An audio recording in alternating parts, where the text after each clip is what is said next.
Olá, ouvintes e alunos. Meu nome é Simone Ferreira Gomes de Almeida, eu sou doutora em História Social da Cultura pela Unesp de Franca. Participo do grupo Escritos sobre os Novos Mundos, o grupo de pesquisa. Sou bolsista FAPESP do projeto Jovem Pesquisador, o Ensino da Fé Cristã na Península Ibérica. E eu vim aqui hoje falar sobre um documento que eu estudei nos últimos 3 anos, na verdade, que é o Sumário das Maravilhosas e Espantáveis Coisas que Aconteceram no Mundo. Esse documento é interessante para a gente entender como era o estudo da astronomia e da astrologia no século XVI. Estamos falando aqui de um período entre a Idade Média e a Idade Moderna. É um escrito que vai retomar muito do conhecimento dos antigos sobre astronomia. Esse documento, esse escrito que eu vou apresentar para vocês hoje, ele é dividido em 3 partes. A primeira é o sumário, que eu já mencionei. A segunda é chamado, um título bem grande, como os medievais gostavam, o breve compêndio das grandes operações e efeitos utilíssimos que causa a astrologia. E por último, a declaração que se chamava Proveitosa e Muita Certa Declaração que se há de ter acerca das opiniões que no ano de 1523 foram escritas. Então, por que eles escreveram essas declarações no ano de 1523? Muitos astrólogos de vários reinos da Europa, de parte da Alemanha, da França, da Espanha, fizeram uma previsão de que no ano de 1524 ocorreria um dilúvio de proporções muito grandes, como aquele que aconteceu na época de Noé. Então, eles chegaram a essa conclusão porque os astrólogos, estudando os céus, disseram que ia ter um encontro de muitos planetas no signo de Peixes, e isso causaria a inundação, o dilúvio. E por que as pessoas se amedrontaram e acreditaram neles, Porque nessa época a astrologia era uma ciência. Ela ainda não era separada totalmente da astronomia como era hoje, As duas ciências se complementavam, astrologia e astronomia.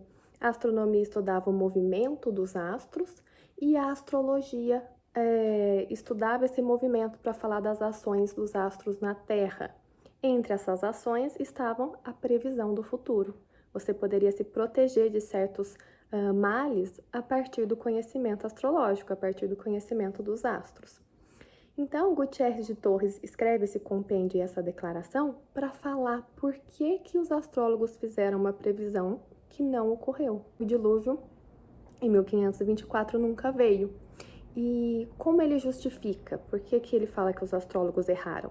Ele diz que não foi culpa do saber da astrologia. Ele diz que a astrologia era uma ciência natural e que Deus queria que os homens tivessem esse conhecimento dos astros, mas que os astrólogos estavam interpretando de maneira errada os sinais dos céus. Então, que não significava esse encontro dos planetas no signo de Peixes que haveria um dilúvio, e sim uma simples chuva. E o que é interessante a gente ver nesse documento, sobre a previsão, como a astrologia era importante para os universitários, porque o Gutierrez de Torres vai citando vários matemáticos, filósofos, médicos, que nos seus escritos falavam sobre astrologia e tinham sua opinião sobre a previsão. A maioria deles acreditou de fato no dilúvio. E ele critica especialmente alguns astrólogos que aconselharam as pessoas a guardarem alimentos, a fazerem abastecimento de alimentos nas suas casas para quando o dilúvio viesse. Se você morasse num lugar mais alto, mais protegido, você poderia ficar ali como nós agora, em quarentena, resguardando o seu alimento. E o Gutierrez de Torres critica essa ação porque ele diz que se ele ocorresse era porque, obviamente, era um castigo divino. Porque para o Gutierrez e para a maioria dos escritores dessa época, era inconcebível pensar algum ato grandioso se não fosse pela vontade de Deus. Então, se Deus quisesse punir os homens, não adiantaria tentar fugir ou tentar se proteger. De toda forma, esse castigo seria aplicado. Os bons conseguiriam se salvar e os maus, não importam que tipo de atitude tivessem, e seriam atingidos pelo castigo. Então, a astronomia, a astrologia, ela mostrava, na verdade, a forma como os medievais e os homens do início da Idade Moderna lidavam com o mundo. Eles entendiam que o de cima, os astros, influíam no de baixo. controlavam as ações na Terra. E por isso ela tinha tanto prestígio e tantos escritos foram feitos para explicar de que forma seria melhor estudada, como interpretar os sinais do céu, que tipo de previsão você poderia fazer.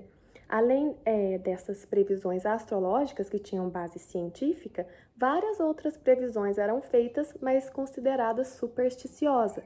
Aquelas que viam o comportamento dos animais, canto dos pássaros, leituras das mãos, vários sinais, pequenos sinais do dia a dia que eram entendidos como motivos, né, para fazer determinada previsão.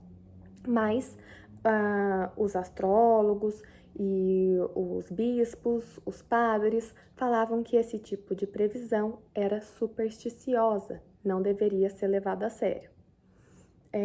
Quem tiver curiosidade de ver esse documento, eu publiquei o sumário das maravilhosas coisas, sobre o nome de 2 escritos astrológicos sobre o dilúvio de 1524, na coleção Memória Atlântica. E eu trouxe aqui uma reflexão para nós vermos como no passado a ciência e a fé andavam conjugadas e como um saber que hoje nem sequer é considerado uma ciência envolveu tantos homens de saber, tantos médicos, filósofos, matemáticos e astrônomos. Então, por hoje é só e agradeço pela audiência.